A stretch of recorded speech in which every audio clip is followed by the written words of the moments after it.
సగమై చెరి సగమై కనువు నేను ఒక జతగా నీ జతగా అడుగేస్తున్నాను. ఇరు పెదవుల శబ్దం విరిముద్దుల యుద్ధం మెలితిప్పిన మీసం నా నడుమంచున మడతెంచితే కాలం ఉన్నన్నాళ్ళు జతపడి నీకే కాగిలి పంచాలని ప్రాణం ఉన్నన్నాళ్ళు కరగని కథలా నీతో బ్రతకాలని. నా వాయిస్ కొంచెం ప్రాబ్లం ఉంది, కానీ ఆయన కోసం నేను డెడికేటెడ్ టు మీరు. హస్బెండ్ అంటావా? ఏమని పిలుస్తావు ఇంట్లో? నాని అని పిలుస్తా. అయ్యో, నువ్వేం పిలుస్తావు రషీద్? నేను ఏమని పిలవాడు? అయ్యో, సమ్ము సమ్మి ఏమన్నారా? అస్సలు. అచ్చా, ఓకే.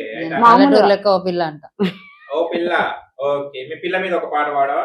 నీ పిల్ల మీదనే వాడు, వేరే పిల్లలు అయితే నేను ఊరుకోను.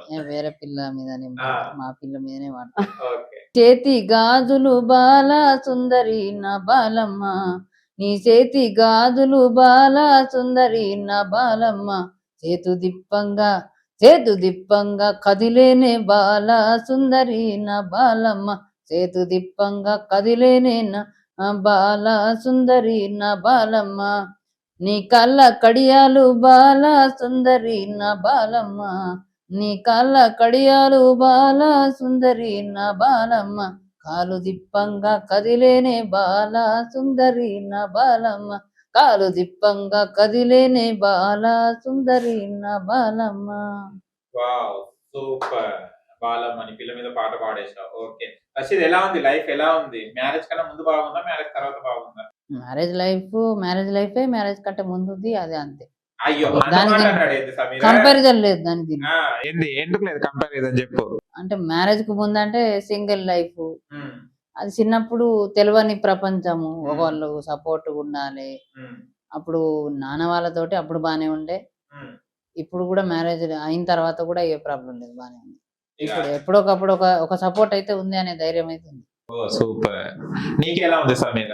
మ్యారేజ్ తర్వాత, మ్యారేజ్ ముందు? బిఫోర్ మ్యారేజ్ 10th వరకు నా లైఫ్ బానే ఉండే అన్న. ఆఫ్టర్ 10th నా లైఫ్ చాలా క్రిటికల్ గా మారింది. బికాస్ పేరెంట్స్ ఇద్దరు కూడా అప్పుడే ఎక్స్పైర్ అయ్యారు. సో అప్పటికంతా శూన్యం.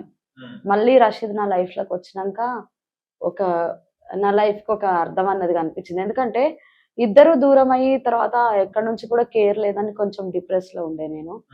నాకు అసలు ఇంటర్ డిగ్రీ కూడా చదవాలని లేకుండే, కానీ ఫ్రెండ్స్ తీసుకొచ్చి హాస్టల్లో వేసారు. నేను చిన్నప్పటి నుంచి కూడా హాస్టలే. తర్వాత మమ్మీ డాడీతో ఉందాము, ఇంకా కరెక్ట్ 10th అయిపోయింది కదా అనుకున్న టైంకి వాళ్ళిద్దరూ చనిపోయారు. అది కొంచెం తీసుకోలేకపోయిన విషయం ఇక. కానీ ఆఫ్టర్ రషీద్ నా లైఫ్ లోకి వచ్చేసినాక ఇంకా ఒక రకంగా అంటే దేవుడు ఒకటి పోగొడితే ఇంకోటి దగ్గర చేస్తాడు అంటారు కదా, అందులో ఇది వర్తిస్తదేమో. ఎందుకంటే మా డాడీ దగ్గర ఎంత కేర్ అయితే నేను చూసినో అంతే బెస్ట్ కేర్ నేను రషీద్ దగ్గర చూసిన.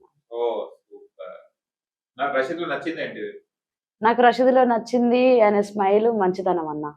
మంచోడు, ఎవరిని బాధ పెట్టాడు. ఎవరైనా బాధ పెట్టినా ఆయనే లైట్ తీసుకొని ఆయనే అడ్జస్ట్ అవ్వడానికి ట్రై చేస్తాడు తప్ప ఆయన వాళ్ళు ఎవరికి బాధ కలిగేది. రషీద్ చాలా కష్టపడి చిన్నప్పటి నుంచి ఒక ఫోక్ సింగర్, మంచి పేరు తెచ్చుకున్నావు కదా.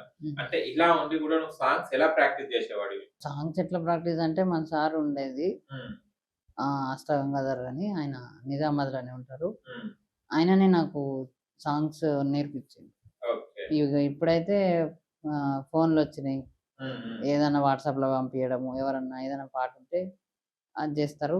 ఇక ఎన్నో ఉన్నాయి సోర్సులు ఇప్పుడు. కానీ అప్పుడైతే పాటకు మెట్టేసింది అంటే ఆయన నాకు పాట నేర్పియడం, ఏ పాట ఎట్లా వాడాలని చెప్పడం. సో దాంట్లో నేర్చుకున్నాను. ఫస్ట్ పాట ఏది నేర్పించారు మీ గురువు? ఫస్ట్ పాట నేను ఒక స్కూల్ గురించి వాడినా, మా స్కూల్లోనే. మా స్కూల్లోనే మా కలెక్టర్ విజిటింగ్ వస్తున్నారంటే ఆయన నేర్పించారు. చల్లనైన దమ్మా మా బడి, ఇది బడి కాదమ్మా అమ్మ బడి, చల్లనైన దమ్మా మా బడి, ఇది బడి కాదమ్మా అమ్మ బడి, ఈ పాఠశాలలోనా